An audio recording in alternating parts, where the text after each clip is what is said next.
Welcome to Source Not Found, a show about the worst versions of your favorite things. Every other week, we explore an IP, franchise, or fandom by way of its sequels, spin-offs, and side projects. Basically anything but the source material. I'm Brandon June. I'm Bra Dong Poon. I went to the Leisure Suit Larry School of Wordplay, and those are the kinds of jokes I make now. And I'm Bo Woodall. And was your father an astronaut? Because I could see myself in your pants. Wait, no. Hang on. Was your father an astronaut? You already have me. You had me at astronaut. If I could see myself in your pants. Was your father a glass maker? Because your ass is out of this world. It's one of. If you want to take it again, or you could just buy me a drink. It's one of those. It's one of those. It's one of those. Your ass is out of this world. Don't stop. Don't stop. I'm almost podcasting over here. I'm almost podcasting over here. Jesus. We're covering this week Leisure Suit Larry, Wet Dreams Don't Dry. Leisure Suit Larry, Wet Dreams Don't Die is the, if I'm not mistaken, 11th, maybe 13th. Sure. It's in the teens. I didn't count. Entry into the Leisure Suit Larry franchise. It's a long-running series, yeah. Was on hiatus for a while, but came back with this gem here. I mean, it goes back to last year. I suddenly took a deep dive into Sierra Online, like the history of the company, and I read Ken Williams' biography, his autobiography, I guess. Ken and Roberta Williams being like the sort of two figureheads of that company. Put out like King's Quest and Leisure Suit Larry and bunch of other games like SWAT, Police Quest, and big presence on like the Apple II. Sure, yeah. But a big part of the industry, and this game started with actually not Leisure Suit Larry, but soft porn in, I think it was 1981, which was a text adventure that a programmer brought to Ken Williams. I would have checked that his out. attention. Yeah. Yeah, so he was all into it. And at the time, it was sort of, I mean, the thing is, like, as much as this game still surprised me with how porny it got now in 2024. You know, you got to imagine like these kinds of jokes in the early 80s, like actually having, like playing a game on your computer. Yeah, yeah. And seeing so many dirty words. So I'm sure it made, a big impression. Anyway, Sierra decided to invest in that and publish it. And that eventually became Leisure Suit Larry. But like that kind of helped put them on the map. Like they had this ad campaign. He had like 3 women working at Sierra, one of whom was his wife, like take off their tops and pose in a hot tub for like the ad campaign. Yikes. Like, yeah. In his biography, he actually talks about how the game that people bring up the most when they want to wax nostalgic about Sierra, when they come up to Ken Williams and they recognize him, is Leisure Suit Larry. I mean, it's a big name. The reason we chose this was because it's February, which is Love Month, and we wanted to do kind of a dating sim sort of thing. I streamed this for a while until I realized I didn't want to stream it anymore. I know we've talked about like my playthroughs of the games we cover being on the YouTube. Don't look for this one. It won't be up. It got too weird. It got way too weird. Yes, it got real weird. Honestly, pretty quick. Yeah, and in a matter of a couple of streams. So I found myself constantly like, it was very difficult. I was trying to strike a balance like playing it and just feeling like I constantly had to explain myself. Like, it's for a podcast. Or, no, I have like an historical interest in like the series. I don't co-sign a lot of this humor, though. Stuff like that. And just like it got tedious and weird. But anyway, as I was doing that, I was trying to remember like, why did we choose this again? And I guess it was just like, I think it really is for historical purposes, right? It's a well-known name. It has a Leisure Suit Larry is the first dating sim. I am reluctant to even call it a dating sim because that's fair. That aspect of it is sort of absent. It is to me just like a naughty point-and-click adventure. It is the first, for me at least, it is the first video game that I can recall that has romance in it. And I don't mean romance as in like, roses, candlelight, chivalry, but romance is in like fucking. Yeah, I mean, again, to go back to like this, I guess the first Leisure Suit Larry was basically a reimagining, almost like a remake of soft porn, turning it from a text adventure into a visual point and click one. But yeah, I mean, it is a soft porn game. Yeah. That's basically what we're looking at this here. game, yeah. And there was a time where that would have been sort of a novel concept, I guess, when, we didn't have the ubiquity of pornography on the internet or anything. Like these days, it's hard to imagine someone looking for that in a game. Well, I mean, We'll get into it as we talk about this game. Look at Baldur's Gate 3, where your character actually can make romantic choices and have romantic interludes with characters that they decide to romance over the course of 150 hours of gameplay. And yes, there's a little bit of nudity, but it's never, I would say, vulgar. I honestly don't know if we would have those sort of interludes without things like Leisure Suit Larry. And that's a hard thing to say as a human being. So basically, you have to go through the low brow to get to the high brow. I really think right? that is the case. Yes, your brow has to be lowered at some point. Yeah. To have somewhere to raise it to. It's an interesting idea. All that to say, this game is vulgar. This game is not historical. And the more I think about it, we should have maybe picked I know we're not doing source material, but at least one that was I don't know, from the 80s. I don't know, man. I justify what we were doing here today. Anyway. I genuinely think you and I are going to have very different opinions about this game because I do think it is very historical. Yeah. Okay. Well, we'll talk about it. But you brought up a point. You're talking about romancing games. I mean, we're talking about romancing games, right? And this sort of being an originator. I mean, soft porn in 81, whether or not you're focusing on the vulgar aspect of it, not a time where there were a lot of narrative games in general, and then to have, the sexual or romantic aspect to it. But thinking about that, as a gamer, we're both gamers, longtime gamers, right? I would like to think so. Do you have any sort of memorable romances in games that you have experienced as a player, whether it was a romance option, say in a Mass Effect? So it's very funny that you bring up Mass Effect first, which makes me feel like you know exactly what I'm going to say. Oh, shit. You absolute mad lad. Miranda Lawson, dude. It's Yvonne Strahovski. It's even facially modeled after Yvonne Strahovski. How can I say no to Miranda Lawson, also known as Yvonne Strahovski? That was probably my biggest crush for the longest time. Okay. Because for anyone who is unaware, the TV show Chuck is probably my favorite TV show of all time. And Yvonne Strahovski is the co-star of that show and is the primary love interest. Okay. So I already had feelings for her. Yeah. And then seeing independent of characterization in the game, of characterization of the game, and then she shows up as Miranda game set match. But my first video game crush was Tifa. Tifa, yeah, interesting. Tifa, I don't know, man. So you didn't cry over Eris to the extent that I did, I guess, huh?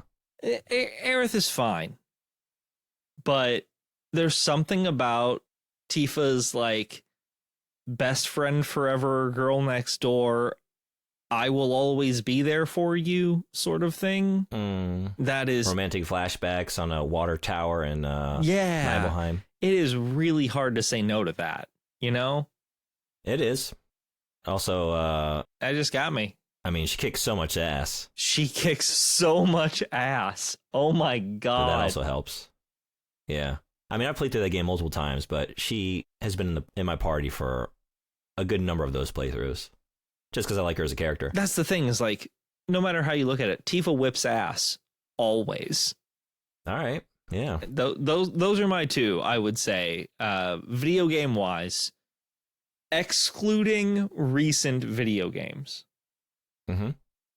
Because looking at the Spider-Man series with MJ and Felicia Hardy, Black Cat, looking at Baldur's Gate 3, good God. We could talk about that all day. But just going back to video games that impacted me very, very strongly, I will include a third one. And then I swear to God, I'll be done. And I want to hear yours. Ada Wong. Okay. Yeah. I don't know, man. And now, Actually, my first, so as you said that name, I went to Resident Evil 4 and I thought, okay, I can see that. Forgetting and then suddenly remembering, like, not so much in 4, but in 2, Yeah. I definitely had that going on, right? Yeah. Yeah. Yeah. Especially since she's like such a friendly face in that game. So like mysterious, but like a comrade. And like in that police station, right, there's like, you're not equipped like you are in 4, so like that friendly presence is all the more impactful. Yeah, agreed. And memorable. 100% agreed. And just, you know, the sort of romance between her and Leon, and then like the way it ends up with her just, well, spoiler alert for RE2. Yeah. But like dropping off into oblivion. I found characters that I very much attached myself to. Like, I wanted Leon Kennedy's hair. I wanted his hair so bad. So I attached myself to him as a person. And so Ada was also attached to me as a person. Sure. I get it. Yeah. So yeah, Ada Wong, Tifa, and Miranda. Those were the ones I think those are probably my top 3 crushes in video games. Okay. Yeah. I gotta know what you got rocking, man. Well, you know, I wasn't gonna bring up FF7, but now that you've said it, I mean, that's up there, and I guess it kind of was both of them, to be honest. It's funny because oh, you're talking Tifa and Aerith? Well, so I guess I kind of alluded to before, like Aerith really captured my heart from the first time I saw her in the streets selling flowers. But really, you know, it's one of those impossible choices. Thankfully, not thankfully, sadly, heartbreakingly, the game chooses for you. Hard. More spoilers. Hard. It chooses so Harris hard. Doesn't make it. It's a 30-year-old video game. I think spoilers are allowed at this point. Well, the thing is, yeah, usually, and it's also like one of the most notorious sort of plot events in gaming history. But then it's like, I sometimes forget, like, oh, but there are generations of gamers now who didn't grow up with that game making the impact that it did. And it's newly, I mean, we're here now with Rebirth. But they did say anything can happen. Anything can happen in these games, supposedly. And we could do a podcast about talking just that game. Yeah, so we before could. Get too far down that tangent. That's a rabbit hole. Yeah, it is. That is a memorable one, but not that game. Another role-playing game that hit me a little harder, a little earlier, was Chrono Trigger. God damn it! And, I knew man, it. I knew it. I had such a crush on Luca. Man, like you don't. Chrono is a silent protagonist. There's like maybe you do get romance in the ending. Yeah. More spoilers. There are cutscenes in like the PlayStation version, right, that further illustrate who Chrono ends up with. But my heart was captured immediately by Luca. Just the neighbor, the childhood friend with the big. I mean, it's all Akira Toriyama art in that game of Dragon Ball fame. So he's very good at drawing very cute characters. She was a cute one. Big glasses, like sort of steampunk inspired tech on her like helmet, is making a robot. Just a fucking cool character. Great in battle. Yeah. I was, you know. You were she had sold. me. Game over. I was sold. She was in the party whenever possible. One thing we can definitely say for sure, none of the romance options in Leisure Suit Larry came anywhere close. Oh, I will have to respectfully disagree with you, but we'll talk about that in a Okay. second. Well, yeah, I'm really excited now. Well, I mean, we need to say, like, as per usual, we're going with our normal 5 category scoring system of narrative, structure, gameplay, visual, sound, and fun factor. Because we're looking at a video game here, even though it doesn't exactly feel completely like a video game the entire time. Well, I guess let's maybe do that, right? So what it is, for those who don't know, I mean, we sort of talked about it a little bit by way of history. This series is point-and-click adventures. Maybe a lot of you are familiar with those, but it's basically guiding a protagonist around usually sort of fairly static environments. Yeah, you have diorama-esque environments. Mm-hmm. And you usually have some task, and you're just sort of like hunting for various objects in the background and the foreground, just like random ass things, a screwdriver, in this game, of much dirtier fare, right? Like just a used condom, something all lubed up, just a cheese smelling dildo. Fuck me, the cheesy dildo inside the condom that you then lure the rat into, and then you're carrying around a fucking rat trap condom. That is the most disgusting game or a disgusting item I've ever held in a game. It was fucking obscene. God, that's so fucking heinous. Cheesy dildo with a rat in a condom. I fucking loved every second of it, man. God, that was fucking gross. And also, it didn't help. I didn't know what to do with that one for a long time. I was holding on to that bad boy for a good while. Yeah, fair enough. Just hours looking at it, just dripping in the inventory. But just shit like that. And there are any number of random ass puzzles that you are sort of trying to deduce the solution to. And it's usually a roundabout way of solving it based on all the items in your inventory. So you're pulling things out, you're trying it over here, seeing what gets you onto the next diorama screen. Not to mention a very, in this case at least, a pretty active amount of characters requesting quests from you, telling you what they need and how they need it done and when they need it done and in what manner they need it done. There are a lot of quests. Like it is for what we're looking at, both, I don't know how much you spent on the game, but I spent a lovely $3.99 on it. Oh, I waited till it was 90% off. Definitely. Yeah. Yeah. It is criminal that they're charging $40 for this game. Yeah. But for $3.99, with the amount of work and gameplay and story that was put into it, I mean, with the amount of quests alone, it was pretty impressive. I guess we'll talk about it in gameplay. There were a lot of quests though, but just as a genre, I guess, real quick, like, is this a genre that you enjoy? Have you played many of these in the past? Honestly, this may be my second point and click I've ever played, and I played it on the Nintendo Switch. Oh, I'm really curious to hear about that. I did not play it via PC, which I wish I would have, because I feel like I would have been able to play it faster and more intelligently than I did on the Switch. You are still pointing and clicking, just you are moving the cursor by way of the joystick. Are you moving Larry? No, well, yes. Larry with the left joystick and the cursor with the right joystick. You're moving him around in real time? Yeah. Interesting. Okay. But there's no reason to. Yeah, because you are still just trying to get to things in the environment, right? So yeah, it was basically just making it feel more like an action point and click. Mm-hmm. But I mean, the entire time I could have just pointed and clicked everything by myself without moving Larry at all. But instead, I kind of liked moving him around. Okay. See, as a kid, I grew up playing King's Quest. I had a neighbor with the King's Quest games. I didn't have any myself, but man, I loved going over to their house and playing through those games and just like falling into those worlds. Talking about Sierra, right? That's a Roberta Williams series. Yeah. No, I have no experience at all.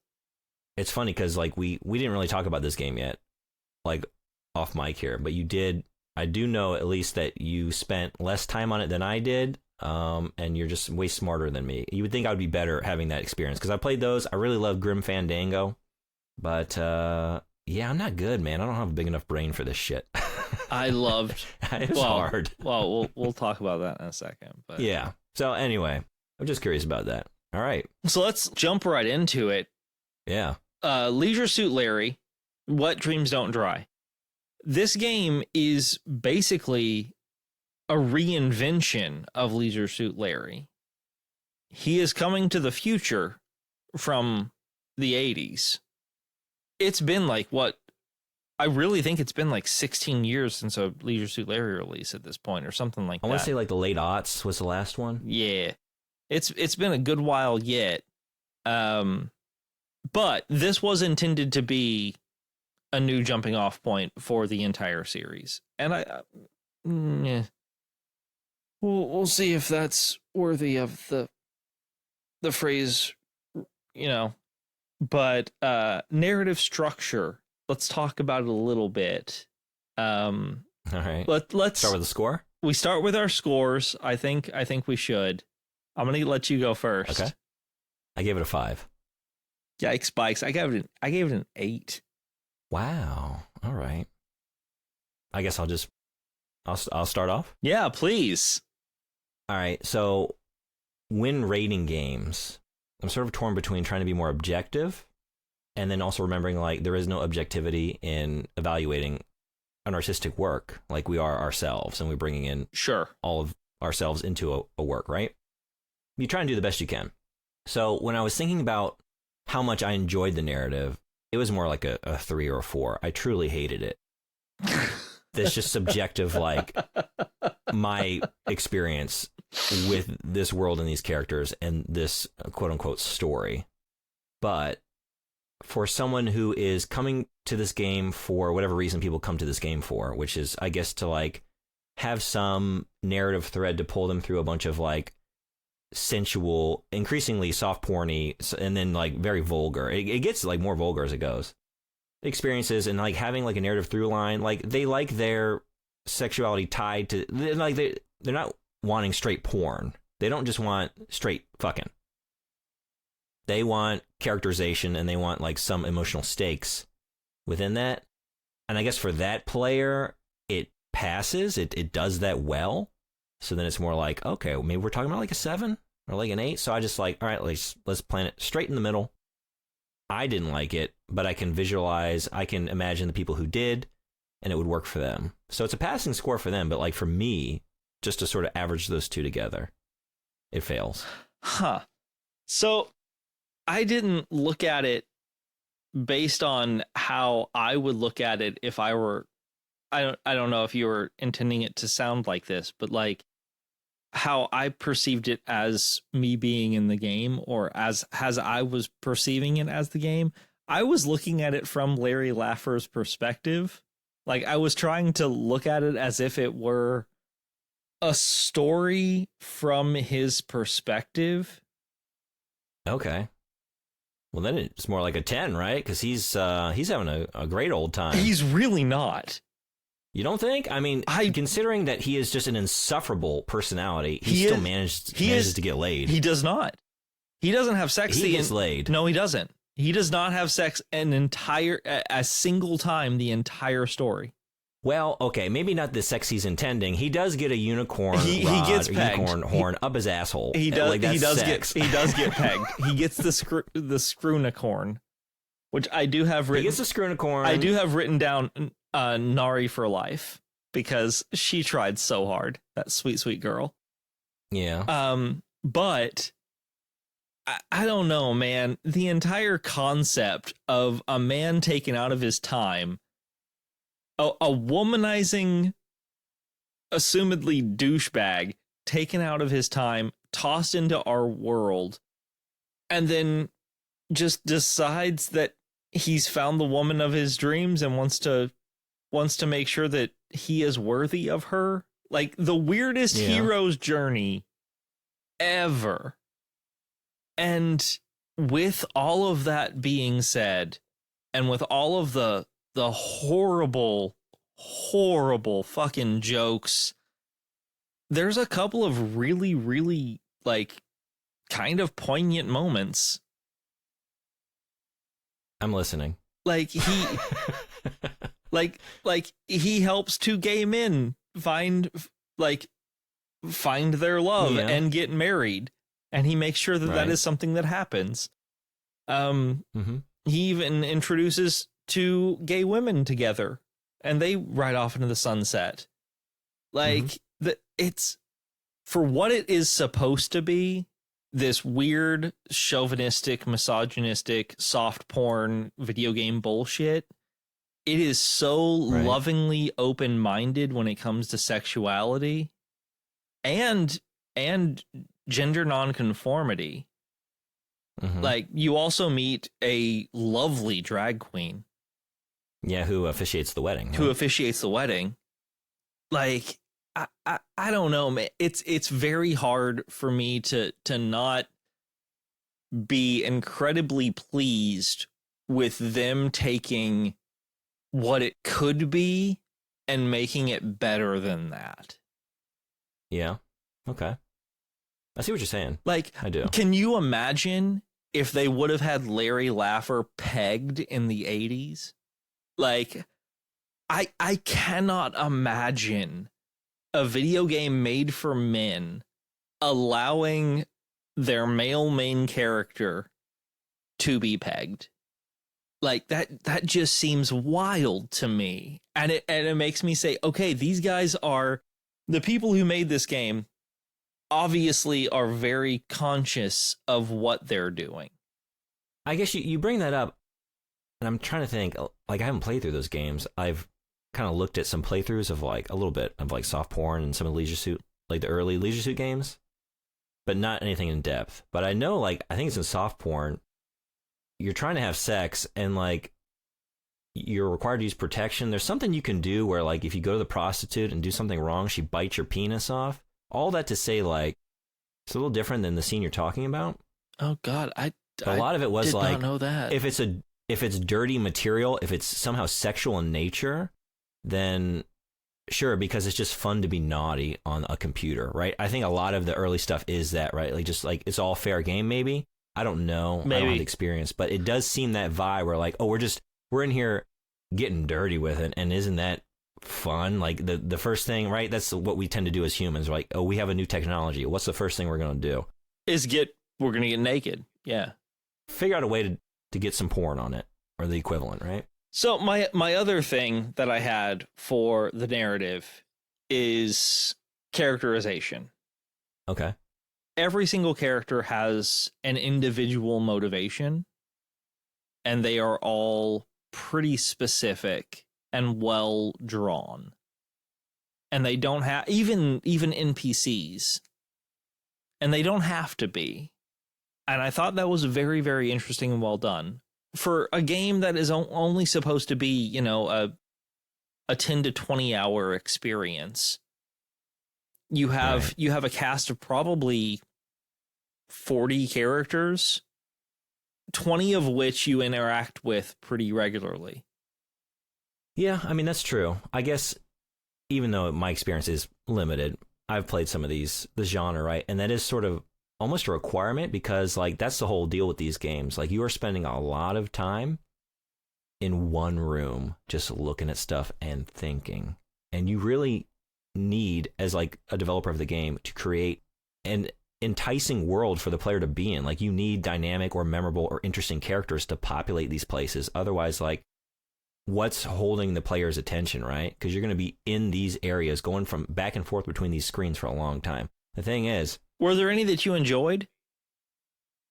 Well, I guess my problem with this game, you brought up Larry as being a character out of time, right? And what I kept thinking is, like, this is just Austin Powers, right? It's doing the exact same thing.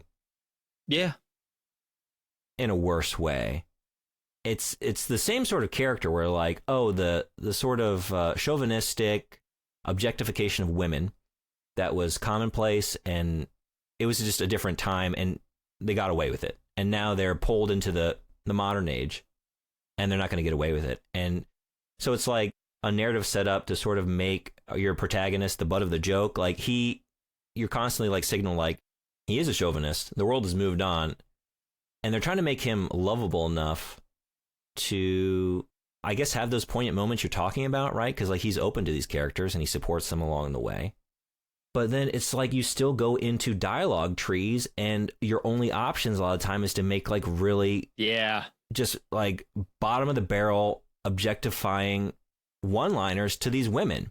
It's your only option a lot of times to progress. So he is what he is, and also he's just so fucking insufferable. Like, he does grow a little bit, I guess, and show some open-mindedness, but also, like, the smug, sort of shit-eating little nasally laugh that he does when he introduces himself, just his whole deal. Hi, I'm Larry despised Laffer. him as a character. Fuck me. It's not like the Austin Powers situation where there's other dimensions to the character where it's like, oh, it's a parody of the genre, of the secret agent genre, and there's, like, so many other things going on in addition to that. Here it's like, no, like, the sexuality, the quest to get laid, like, you have these peripheral sub-quests, subplots along the way, but that is the bulk of it. You're trying to get enough points on Timber grown to, you know, get Faith's attention. And the thing is, everyone you just brought up, it's like, yeah, it is open-minded, but it's still the same tired gags. It's the same shtick. And it's like, if you make it gay instead of, like, if you make it homosexual instead of heterosexual, to me, it's not any more clever just for making the switch. And so it's the same sort of stock characters, you know? And I didn't get anything out of that. And a lot of the gags are like, okay, you're meeting Lance and you know he's gay from the get-go because he's making all these. Well, his name is Lance Straightman. Yeah, but I mean, just like you give him a corn dog and he like slides it all the way down his gullet. And he's like, oh, there's nothing like it. And this is before he comes out properly. And it's just like a lot of this. And it's like, I've seen this so many times where it's like, and he's the jock character, right? It's like the jock character that is signaling that he's actually gay and he's not willing to come out. And that's the joke. But I think that's part of like the, I don't want to say the charm of it, because there's not a lot of charm in this game. But maybe some of the novelty, like, is you expecting to have a very strong grasp on what a cliche is? Because if you don't have a grasp on what the cliche is, a lot of these puzzles aren't going to make sense. Mm-hmm. Like, and I think, like, you know, we can talk back and forth about how rote and how, you know, kind of used these tropes are. And I do agree that they are overused and overdone. But if we aren't aware of them, we can't solve the puzzles. Like my favorite example is in the epilogue, actually. Like, you grab the USB cord. That's a very good joke. Yeah, you have a USB cord, you find a USB port, and you try to plug it in, and it doesn't work. And you're like, well, shit, I obviously have to find an adapter or something. And so you go through the entire boat looking for something, you don't find it. Come to find out, if you try it 3 times, because of the joke of the USB superimposed positioning. Right, you never plug in that thing correctly the first time, right? Or the second. It's always the third time. You always plug it in correctly the third time. And that's what you have to do. You have to try to plug it in 3 times in a row, and then it plugs in correctly. And so, like, these are jokes and tropes that are so widely known that the game has to embrace some of the other cliches to make them function. I think it's hard for me to, like, it would be hard for me to, like, look at a game like this and not have some of these bullshit tropes and then say, okay, but you're also expected to take a cheese-smelling dildo, put it in a condom, and then put a used toilet paper wrapper for an entrance to make a mouse trap. Like, damn. Like, I had to make an improvised plunger out of a cucumber and a suction head. There's a bunch there that I don't think would necessarily function as well if the tropes weren't as prevalent. Okay. There's a lot of fun puzzle design, and that's going to impact more my gameplay score than narrative. And I'm glad you brought that up. I was going to bring up the USB puzzle solution at some point in our conversation today. Good. That's a good one. I wanted more of that, and I would disagree that I don't think that USB solution it's like workability or impactfulness is contingent upon having these other tropes. I think it could work otherwise. Like, you can that's a standalone, fun puzzle design and sort of gag. My issue, again, is like, it's just so tired, man. Like, you go up to the Native American character. Smokey Bear. His name, and, well, see, that's the thing. Your only way to, like, ask about his name is to just, like, have adjective plus animal. Like, you have to choose one of those, and then any of them you choose, he's like, you realize how racist that is, right? And Larry's like, sorry. And he's like, and my name is Smokey Bear. And I find the game does that a lot, where it's like, we're sort of like winking at the camera, like, isn't this racist? Isn't this misogynistic? We're not making the joke. Larry is. Right. And he's wrong. And a lot of times, to me, that's a very thin veil. And sometimes, like, I think you just want to make the joke. I think that's all you have in your repertoire. That's the only kind of humor that you can summon up. And so you have this sort of explanation. You have this protagonist, this focal point, right? That's sort of like, is the source of that to make those jokes. And like having him do it, you're not subverting the humor. You're not doing anything original with it. You're not really commenting on it because that's been done so many times by this point. It's fucking, it was 2024. It was 2018 when this game came out. Like this shit has been done many times, much better, to sort of like take the character out of time and make them the butt of the joke. Again, Austin Powers did it in the mid 90s. And I watched that movie, you know, fairly recently. And I still laughed at things in that movie because there are other gags. There are fun visual gags. There are fun plays on the genre outside of just Austin Powers being the man out of time that work very well. I didn't think there was much of that going on here. I really didn't find much to grab my attention to like the motivation for the game. I didn't care about Faith. I didn't care about getting enough timber points to that reach her. was a struggle. I did like some of the peripheral women that you meet along the way that you date. I guess I'm focusing on them because I'm a straight man. You know, I wasn't like when I was going out with Dick, as I'm focalizing through Larry, I wasn't. Are you talking about Richard Ryder? Yeah, Dick Ryder, right? Yeah. That's okay. That's the other thing. It's like some of them, occasionally they're fine. It's just a lot of this stuff is the laziest shit imaginable. And that's also part of the narrative score. I think that's part of it is like every name. There is not a single name that is not a lazy joke. Like, I live in Japan, it's earthquake prone over here, and I feel like I was setting off my own tremors, just rolling my fucking eyes at farce book and insta crap. It's just so fucking... Okay, this is the thing about this. I don't know who it's for. I think it's going to come up again and again. It's like, who is this game for? Because you're trying to make it progressive enough and open-minded enough and distancing itself from what it is to appeal to a new demographic, but then it's still beholden to being a Leisure Suit Larry game, which has its own demographic, which is kind of at odds with all of that. Yep. And what a lot of people would maybe go to that game for, I don't want to like sort of mass project or assume a lot on that audience, right? I don't want to assume worse intentions. So maybe not, you know? But what that character represents is that chauvinism, right? Whether or not gamers really want that out of it, can't say. So you've constantly got that. So there's like a lot of boomer humor. It's like, oh, these millennials with their avocado toast, right? You go into the coffee shop and it's just like 10 minutes of like hipster jokes. And like, what is this? Like 2007? Yeah. It's 2018 and we're like making hipster coffee shop jokes. Who is this made for? Yeah, exactly. It's that, but then it like will turn it and like kind of make boomer jokes. But in the midst of all that, again, it's just like your Instagram stand-in is Insta crap. The Facebook stand-in is farce book. You get a copy of the Ball Street Journal, and like some of them are fun. I will say the one I like, I think the more outlandish they got, the better they were. Like at least there's something. There's a Queen stand-in called Queef, but at some point a fan of Queef tells you that his famous track from them is Boobhimian Rap Turdy. Yeah, very, very good. That one made me laugh because it's just like such a stretch. It's so bad that it actually, you know, ascends to a tier of getting a response out of me other than just being like, let's like replace one letter in this to make it dirty, or not even dirty, just like different. If they would have called it Boobhemian Rhapsody, nobody would. No, that's bad. And a lot of them are at that level, but yeah, this one ascended. Anyway, I think we just differ. I didn't get much out of this game. I really didn't. I don't know. I did not like Larry, but I liked following all of the secondary characters, and that gave it a pretty high score for me.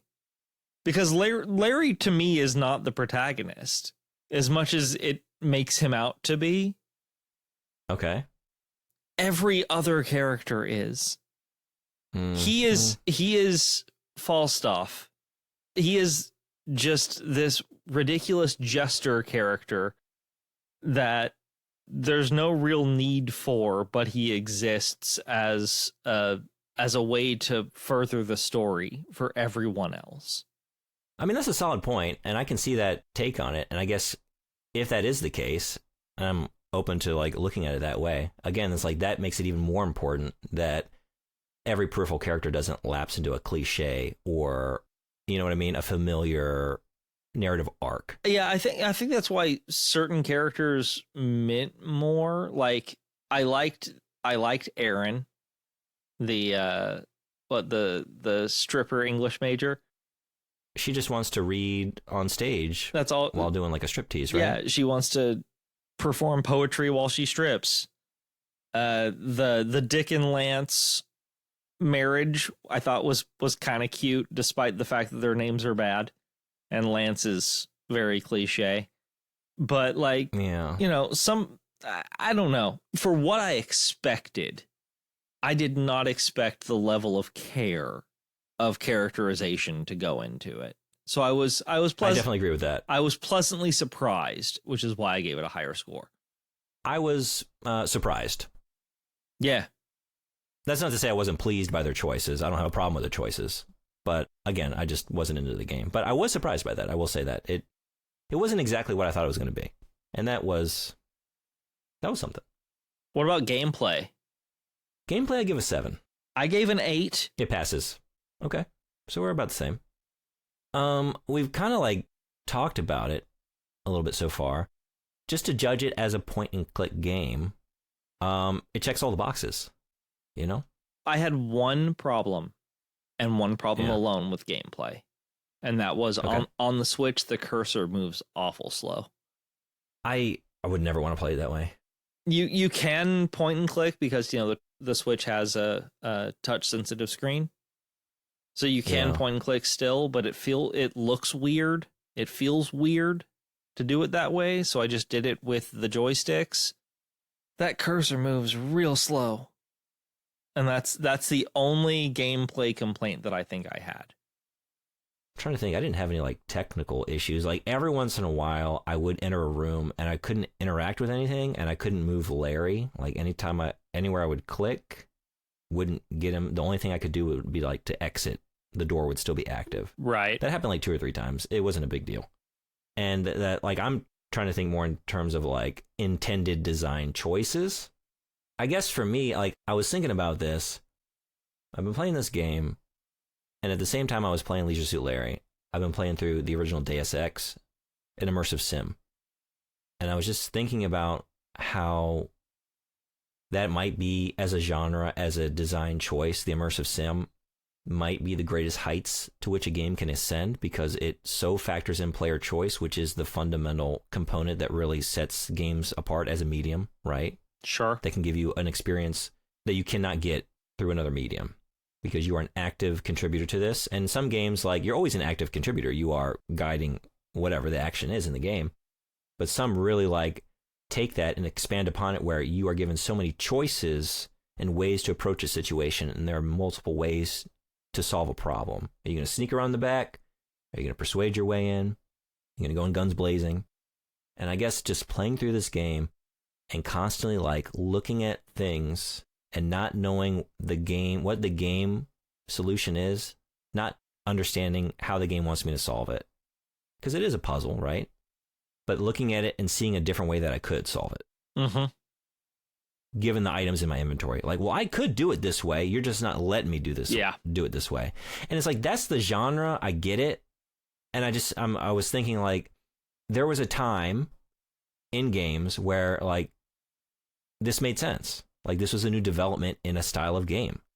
And it's the same thing with like the way a lot of early role-playing games are made, right? Like, given the technology at the time, given the space limitations, whatever, this was what made sense. A lot of random encounters and like a role-playing game and like grinding to pad out a journey made sense. It's not necessary anymore. Is there a more unique or interesting way to create a sense of adventure and challenge for a player? So like, I get it that like I'm aware that maybe I'm wanting it to be something that it's not intending to be. That's not the genre, but I'm also thinking of ways like, is it about time that point and click adventures, like without sacrificing what they are, which is ultimately like a puzzle to be solved, a visual puzzle, is there a way to maybe account for that and have multiple solutions, all of which are, take brain power, like mental acuity to come upon, right? You still got to put stuff together, but to account for other ways to approach a situation. Like it would mean a lot more on the part of the designers to account for that, right? Like, oh, now you're looking at multiple ways that items can be combined. And you would have to like find a way to make sure that a player is not like soft locking themselves out of, like, if they combine this thing and then don't go all the way. Yeah. And try to like go at it from a different, it's a lot more to think about. But I wanted that. I wanted something more other than to just like be banging my head against the wall because I didn't know to fucking get the rat inside the condom. So I have two things. One, I'm lowering my score to a 7 because I forgot about something. Okay. Because I forgot how frustrating it was to control some of the menus. Oh, okay. On the Switch, you could get to your menus with one button. You could also get to individual menus with the D-pad. And so I was constantly going back and forth trying to figure out which button was the right fucking one. Okay. Going from like your Unter menu to your inventory to it was not well planned out. And the other thing was exactly what you just said. I have two thoughts on that. One, I wish there were multiple ways to solve puzzles. Mm-hmm. Two, I don't know how they could do it with a game like this. With a relatively small studio, a relatively small budget, and a 10 to 20 hour gameplay. How they could actually be like, okay, you have they kind of figure out a way around it where once you get thrown on the boat, you lose your inventory. Except for your Pi phone, which I thought was refreshing. I needed that. Totally agree. I wanted everything gone. Now I don't have to worry about that shit anymore. I found those moments, and in general, in a game like this, I find them so relieving because it's like I'm in a contained space. Everything I need is here. Yes. Whereas, like, previously in the game, like, oh, the reason I can't figure out what to do here is because I didn't see the wad of gum under the counter in the bar across town in the first area of the game. And everything is contingent upon that. I didn't think to use the fucking coin to unscrew the thing on the back of the slot machine to stick the rat in it to chew on the fucking cord. That kind of stuff. It's like there's so many moving parts. There's so many, like you mentioned, there are a lot of quests. So many quests in this game. You don't know what item is for what. You're just like, and a lot of times what you think it's going to be, like, oh, I knew that smoothie was related to the protein shake to get me in the gym, and come to find out it has nothing to do with that. No, it does not. And you don't even need to bribe him to get in there. You're just going to get a gym card at some point. Yep. And like, you just never know where it's going to go. And I like that. But again, it's like, that sort of reinforces what I'm saying. Like, oh, if you're going to give me so many moving parts and so many random ass items, and a lot of it is like, I would just miss stuff. Like there was that one. There was when you're looking for BJ's key card to get to his access level for like Prune, and he lost it at the coffee shop. And you have to look in 5 different places. Well, see, that's the thing. I was looking. It's like I looked under the mat. It wasn't there. I looked in the tip jar, and I was scouring that place for so long, and I just didn't realize there was a gap between the floorboards. And it's so easy to not like drag your cursor over that. Even when you know, like, you gotta look for small things. Did you not have in a the button? environment. Did you not have a button to press that highlights where things are? Wait, what? So if you hit L1 maybe on the Switch, it highlights anything you can interact with in the room. You're fucking kidding me. It's available on PC too. I know that. Oh, I didn't know that. I didn't know that was a thing. Yeah, so it highlights the people you can talk to, the exits you can take, and any items you can interact with. That was half my problem, was like not realizing there was another item in this room or whatever. As soon as I walked into a new location, I immediately hit that button. I'm just playing this game on hard mode for no reason. Yeah, dude, you were playing it on expert. To me, I just figured, like, because that was always part of the challenge. Like, it's sort of, gets derogatorily referred to as like pixel hunting in a lot of those old games. Like, you just gotta keep at it for a while. Like, go in, just like drag your cursor across every pixel, every square inch to just see if you missed anything. Because a lot of times stuff does not jump out at you. Well, fuck me. So I've heard about pixel hunting, and this one I did not feel was like the pixel hunting thing. Like there were some, well, because you found the button. Well, not just that, but I mean, like also there were dialogue specific options that you had to make sure you clicked on. There were item combinations that you had to make sure you did correctly. Like if you didn't ask the purveyors of hipster coffee everything you needed to about Old Girl's Drummer, who was gone, you couldn't go to the bartender and get the right answer. Like, you have to make sure you do the right thing in the right order. Otherwise, you're entirely boned. So it's not just about making sure that your cursor is on the right pixel, which is why I think they did the thing where, you know, you press the button and it highlights anything that is actionable. Yeah. No, I agree with that. I agree with I didn't mean that this is a game that largely is designed that way. Sure. What I meant was I did occasionally, and again, I just didn't know that was something I could do. But I did occasionally hit these choke points where like, and I don't even know what I need to do. Like, I need to find his key card in this coffee bar. I'm just not realizing that like there's a gap.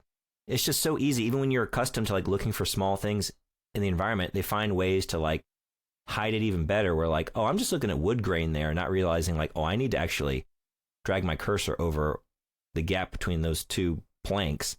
And that's something, it's not noticeable. But I just had a couple moments like that. Just not finding stuff, I got to right? ask, before we get into visuals, this will be the last thing we talk about gameplay.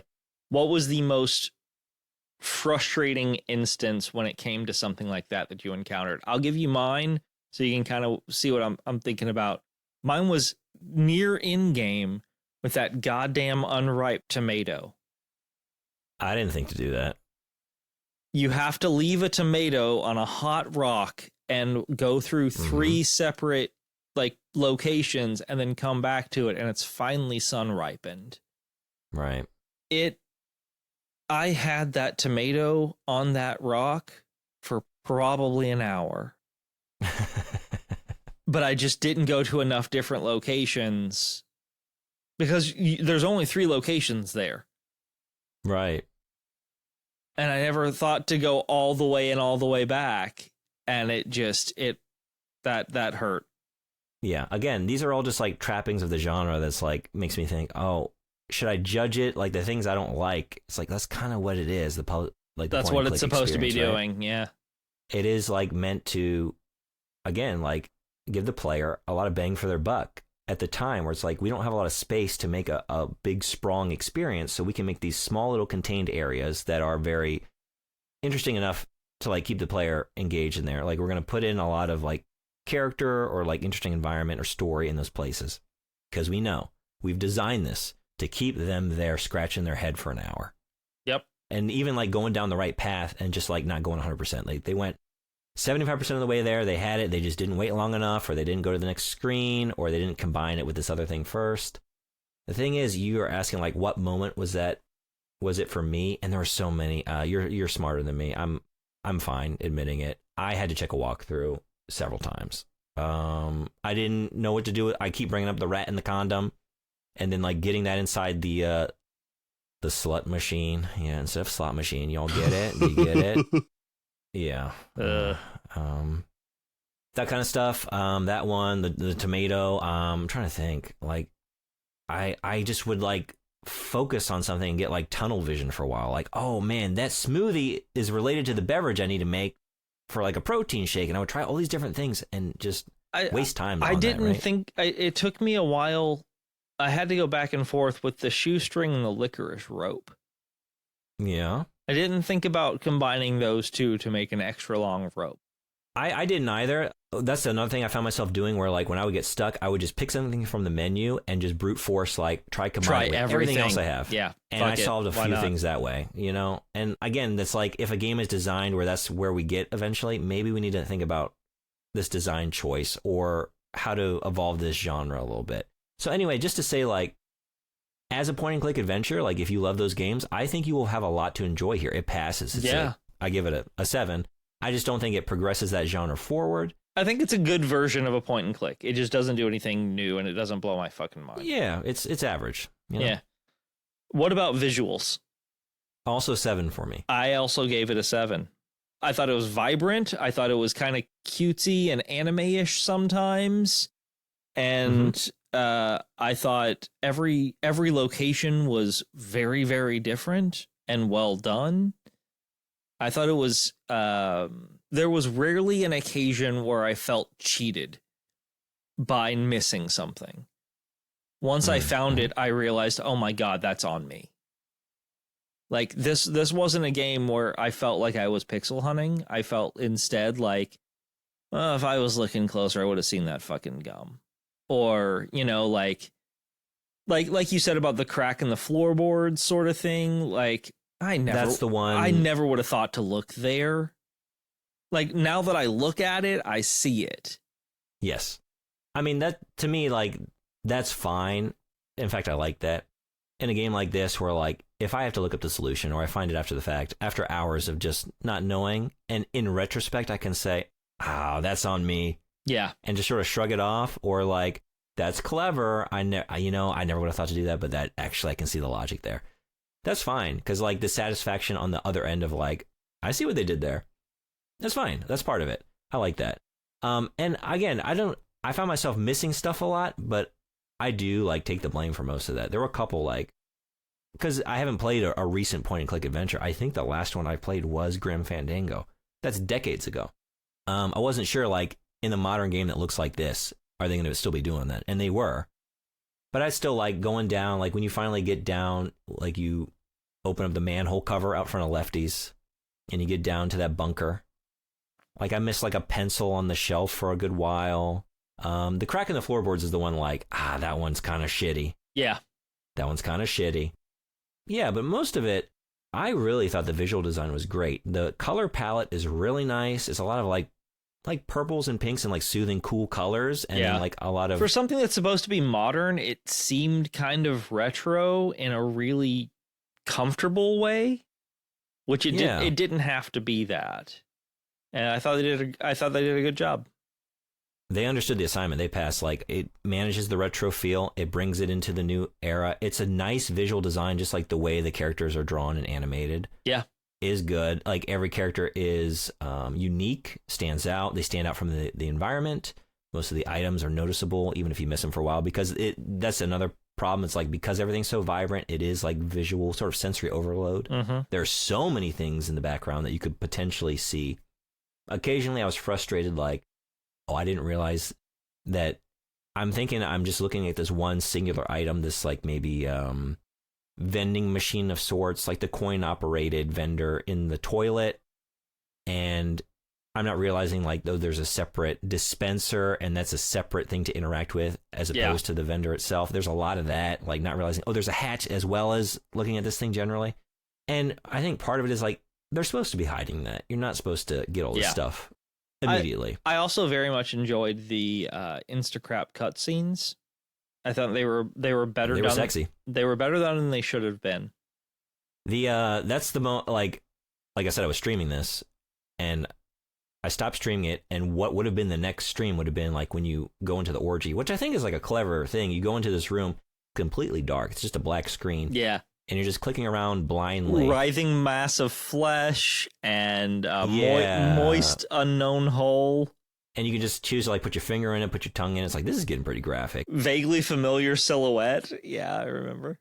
That's the one. Where did you end up in the orgy, by the way? With the gargoyle. Well, but I mean, there are two ways you can go. Oh, I went with... What were you sucking on the gargoyle? in the cutscene. I went toward Aaron and Lemma. So you were sucking his boobs. Yeah. Because you can also suck some gargoyle penis. Yes, you can. You can get on that. Because I did dome. both. Because I was just like clicking around and I found Dick and Lance. And I was like, let me go here. And then I had like... You initially, you got a pause between Dick and Lance, and you just said, I found Dick and Lance. And I was like, oh, okay, cool. Well, I found Dick. Because you get the cutscene and then like the cops burst in and then like, it's like everyone like sort of suddenly illuminated, looking very like, oh my God, I'm caught in the act. And it's Larry sucking the gargoyle. Yeah. Sucking off the gargoyle. And then I was thinking like, I wasn't looking for Dick and Lance in here. Could I have? And I went back and like, because I had a save from just before that room. I'm like, I can find the other two. Because that's what Larry was trying to get to, right? He had like, we had been pursuing Lemma this whole time and Aaron. And then like, yeah, come have a threesome with us. So I was like, okay. Yeah. Let's get Larry where he's trying to get to. And you get a cutscene with him too. And then like suddenly like from that point on, like, there was a lot more just like direct sexuality. Before it was a lot of like, Oh, that building in the background looks like a dick. Oh, that guitar case looks like a dick. Oh, the insert, like fill in the blank, looks like a dick. Everything It's looks just like a that. dick, or a vagina. Yeah, it's just like, it's just the shape of things in the background look phallic or vaginal, which I was trying to figure out what the equivalent of phallic is for vaginal. Do you know? Is there a word for this? We need a word for this. Hit us up in the comments. source9foundpod@gmail.com. Yeah. Anyway, that, right? That's like that's the prune logo. That. But this, like from that point, I was like, oh no, now we're actually just showing characters like genitalia and like actual sex a lot more. So, was glad to maybe not be doing that on the internet. I get myself from that point on. Yeah. Anyway, all that to say, like, I like the visuals a lot. The reason I didn't rank it higher is because things are like mostly animated, and I was fine with that choice. But then just other things like Larry, when he pulls out objects to pass them to other characters, like he's empty-handed. He's not pulling anything out of his coat. Right. You know?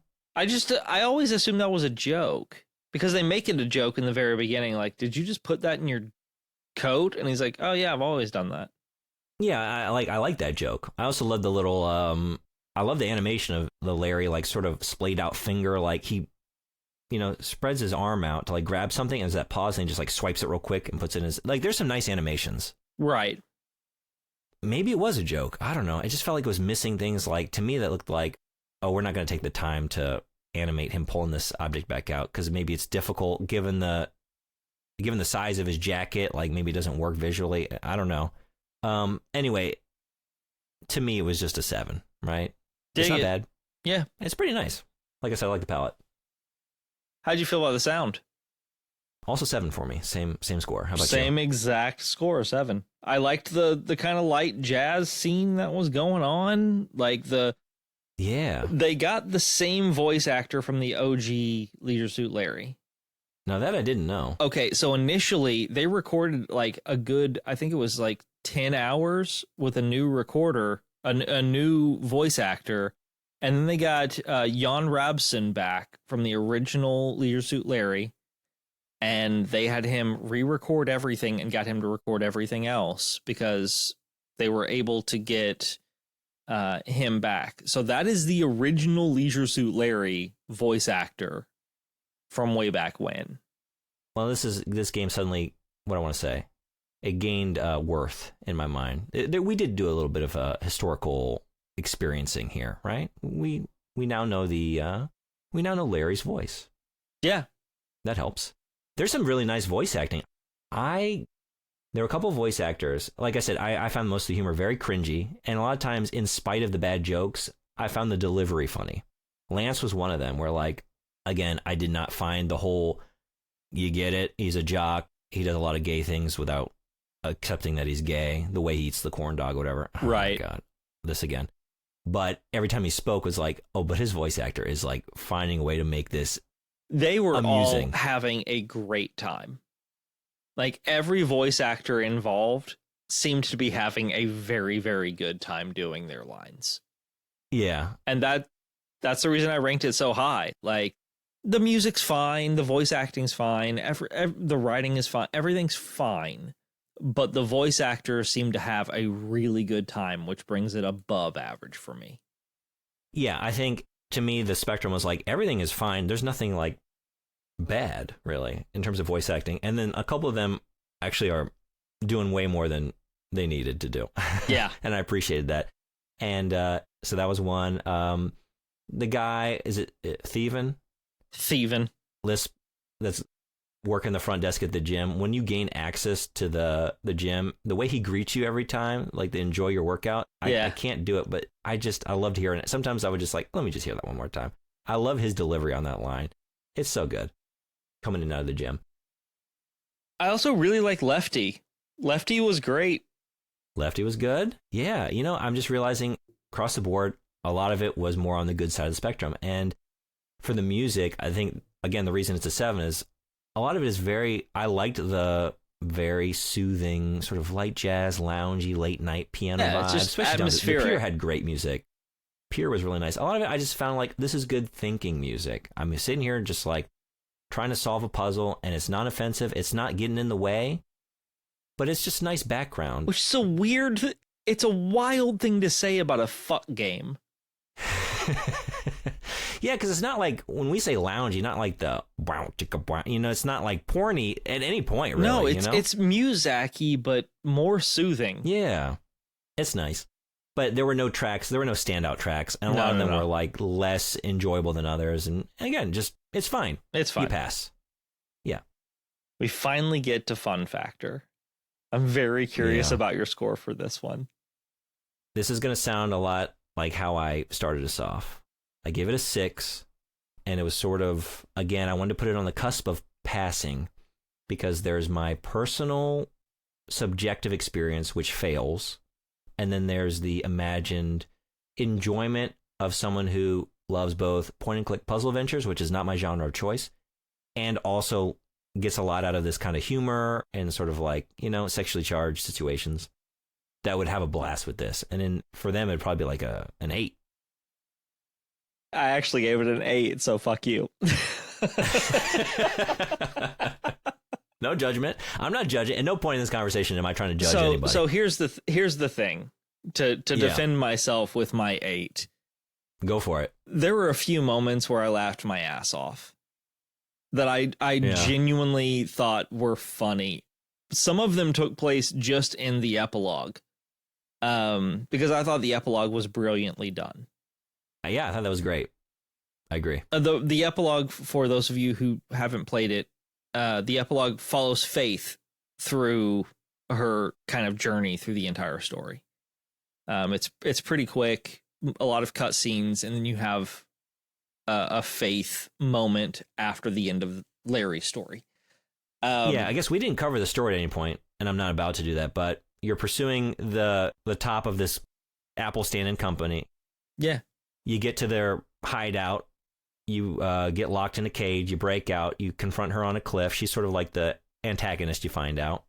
And then she falls off the cliff into a lifeboat. Yep. And then gets like lost out at sea. So you're just in the boat as her. But come to find out, she's not really the antagonist. She's just a woman living in the normal world.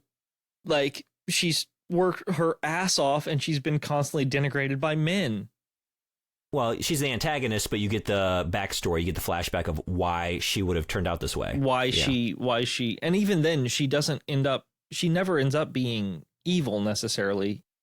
It's just like this weird misunderstanding through the entire story between her and BJ, the guy who takes over like Steve Jobs kind of personality. Yeah, not to derail it, to me, like, to use the word antagonist, it doesn't necessarily require someone to be evil, just like a counterbalancing force or something, an obstacle to be overcome by the protagonist. Right? Yeah, got it. But yeah, there were moments that I genuinely laughed. There were moments that I thought that Larry was almost like a tragic hero, and then I was like, oh no, he's not that. But like, I also haven't played a point-and-click adventure game in probably 25 years. Mm-hmm. And I forgot that I like them a lot. So next, what are we doing next? Is it King's Quest? We could source that. We could source the hell out of King's Quest. I'd be down for that one. I liked figuring out the fact that you could put a cheese dildo in a condom and put a fucking toilet paper roll in it as an entrance thing and then capture a rat and put him in a slut machine. I was having a pretty good time. By no means am I giving this above an 8, because above an 8 means I'll play it again. But I would, if somebody was like, hey, you know what, like, do you want to play an action adventure game? I'd be like, you know what, this one's kind of fun. Like, some of it's hard, some of it's stupid, some of it's silly, but I would definitely, like, yeah, I'd play it again.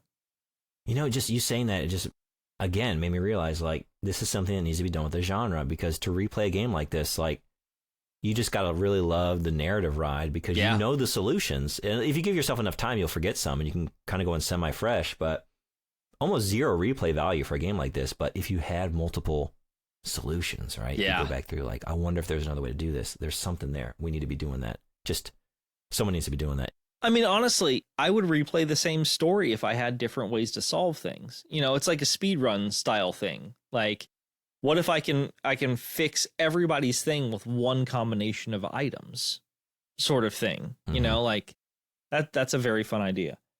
But I have some good news. Oh boy. But based on our scores, yeah. Leisure Suit Larry totals up to a 69. Get the fuck out of here. I'm not lying. You're fucking kidding me. No one's gonna believe. We just destroyed any credibility we have that we're doing like a sort of off the cuff show. No one's ever gonna believe this. That is the dumbest shit that's ever happened to me. Get the fuck out of here. No. That's amazing. I'm looking at the totals. It's a 13, 14, 14, 14, 14, 8, 5, 7, 7, 7, 7, 7, 7, 6, 8. And it all adds up to a 69. That's amazing. It was meant to be. Oh, I'm glad I was harsh. A little harsher than you. God. That's... For the sake of the... Now, see, this undercuts everything I just said where it's like, oh my God, these sort of like low-hanging, just sexual puns. And I got a good 45 seconds of laughter out of just 69. So I guess, you know, who am I to judge?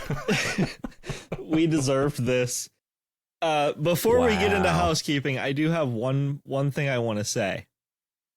Yeah. Leisure Suit Larry has been around for decades. This German video game production group got the rights for it back in, I think, 2015, and they started making this game. Mm-hmm. They did not even think to ask Al Lowe, the creator of the original Leisure Suit Larry, to be a part of it. And apparently... Yeah, I was wondering about that. And apparently, he was full on down. And they were full on down. But no one emailed each other. Oh, Jesus, really? Like, no one contacted. Like, he even heard that they were doing another game, and he was like, yeah, I thought about reaching out, but I just didn't. And they were like, we thought about reaching out to him, but we just thought he wouldn't be interested. And it's just like one of those weird miscommunications things. I'm curious. I wonder, you know, I wouldn't be able to really speculate not having played through his games. I wonder how that would have impacted it, though, narratively. I cannot fathom. Now, I mean, it doesn't end here. There's a sequel to this game. Do you know if they got in contact with him for that one? They did not. They chose not to for that one. Because they also chose not to include any nudity at all for the sequel. Oh, really? Really. That's a choice. Yeah. They actually said it's the last Leisure Suit Larry game that they will ever make. Yeah, again, it's like, I wonder, like, at the end of the day, who is this game for, really? Just conceptually, you know, there's so many sort of conflicting things, styles of humor it's and fucking weird, mechanics man. within it that it's just sort of... the fact that it works at all, I mean, well, it didn't pass. 1 point from passing on the source not found sort of like grading scale. It didn't pass the class, but my God, it made it to it made it to a D plus. You know, it does an extra credit assignment like at the very end of the term, like an emergency mode. And I will say this, to move on. With the epilogue, I think it gets a passing grade. Housekeeping stuff.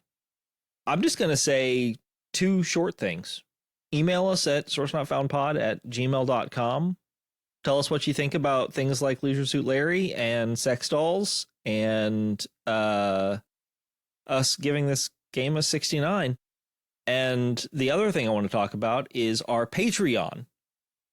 Patreon.com/sourcenotfound. Check us out. We have 3 tiers. The $1 source tier, the $5 sorcerer's tier, where you get an extra episode every month. And the $10... first one just dropped. First one just dropped. Some Mortal Kombat Datality action. Brandon and I go on a game show together, dating show together. It's wild. It's a lot of fun.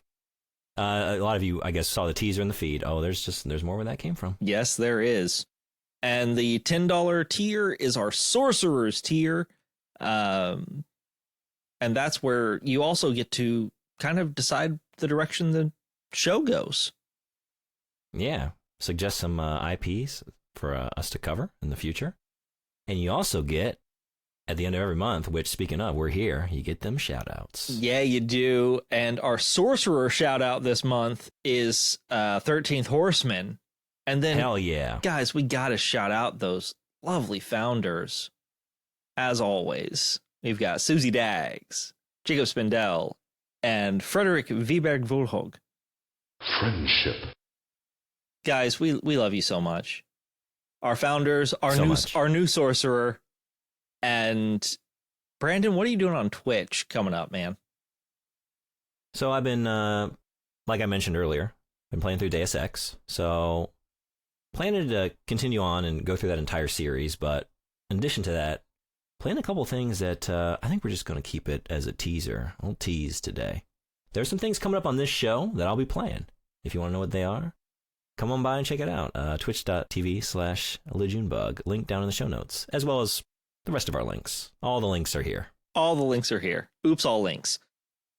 And as always, everyone, thank you so much for listening. And don't forget to check your toilets for Freddy Krueger and keep an eye out for any white vans with clowns in them. This is where I'm supposed to say, like, stay, insert something sexy, right? Stay Saxon. Keep it leisurely. That'll work. I don't know.